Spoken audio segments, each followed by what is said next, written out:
सफर अब हो गइल बाटे शुरू दिल पर मोहब्बत के सफर अब हो गइल बाटे शुरू दिल पर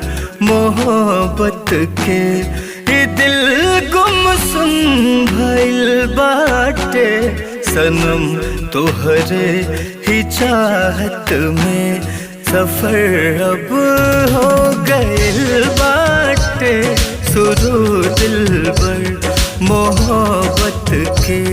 सफर अब हो गइल बाटे शुरू दिल पर मोहब्बत के।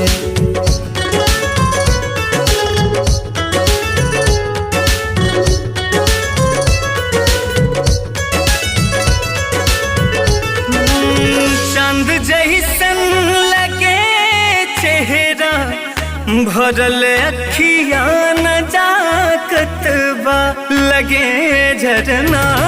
के पीछे से समुंदर बन के झाकत बा धड़कन हो गइल पागल धड़कन हो गइल पागल न मानेला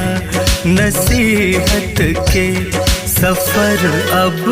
हो गइल बाटे शुरू दिल पर मोहब्बत के सफर अब हो गइल बाटे शुरू दिल पर मोहब्बत के।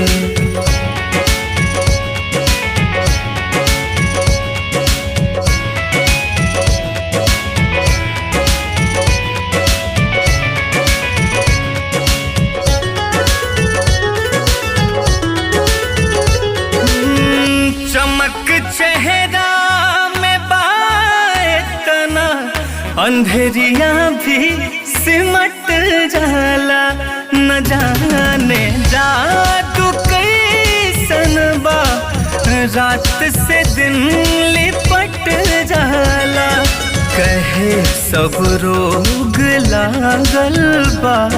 कहे सब रोग लागल बा न जाने ले हकीकत के सफर अब हो गइल बाटे शुरू दिल पर मोहब्बत के सफर अब हो गइल बाटे शुरू दिल पर मोहब्बत